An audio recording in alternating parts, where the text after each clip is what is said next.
লালন, আজ তো স্মরণ উৎসব শেষ হচ্ছে, ছেঁউরিয়া কি কি আয়োজন রয়েছে আজ? লাইবা, গতকাল বিকেল বা সন্ধ্যা থেকে কিন্তু আসলে দোল পূর্ণিমার যে আনুষ্ঠানিকতা সেটি কিন্তু আসলে শুরু হয়েছে।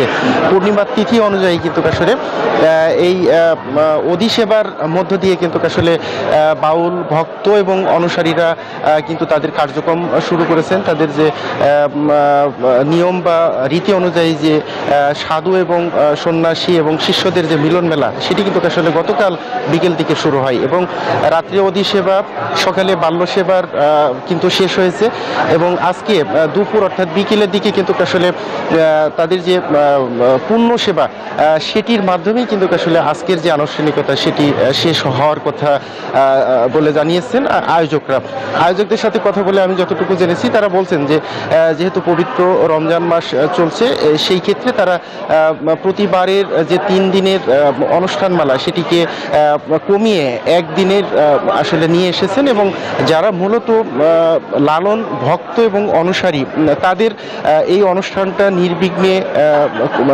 চালু রাখার জন্য বা সম্পূর্ণ করার জন্য কিন্তু আসলে সব ধরনের প্রস্তুতি কিন্তু তারা নিয়েছেন বলে জানিয়েছেন। তারা বলছেন যে আজকে দুপুর বা বিকেলের দিকে তাদের যে পূর্ণ সেবা সেটির মাধ্যমেই কিন্তু আসলে এই দোল উৎসবের যে আনুষ্ঠানিকতা সেটি শেষ হওয়ার কথা রয়েছে। তারা বলছেন সাধু বা সন্ন্যাসীরা যারা দূর দূরান্ত থেকে এসেছেন তারা তাদের যে সাধু কার্য সেটি শেষ করার জন্য কিন্তু আয়োজকদের পক্ষ থেকে সব ধরনের সহযোগিতা করা হয়েছে। আমি এখানে যারা সাধু সন্ন্যাসী এসেছেন তাদের সাথে কথা বলেছি, তারা বলছেন যে আসলে তাদের যে আনুষ্ঠানিকতা সেটি নির্বিঘ্নে তারা করতে পারছেন এবং তারা আয়োজকদেরও ধন্যবাদ জানিয়েছেন। তো লাইবা, এই ছিল আসলে লালনের দোল উৎসব নিয়ে কুষ্টিয়া দিকে আমার কাছে সর্বশেষ। এই ঈদে জামা জুতো অ্যাক্সেসরিজের ডিসকাউন্ট।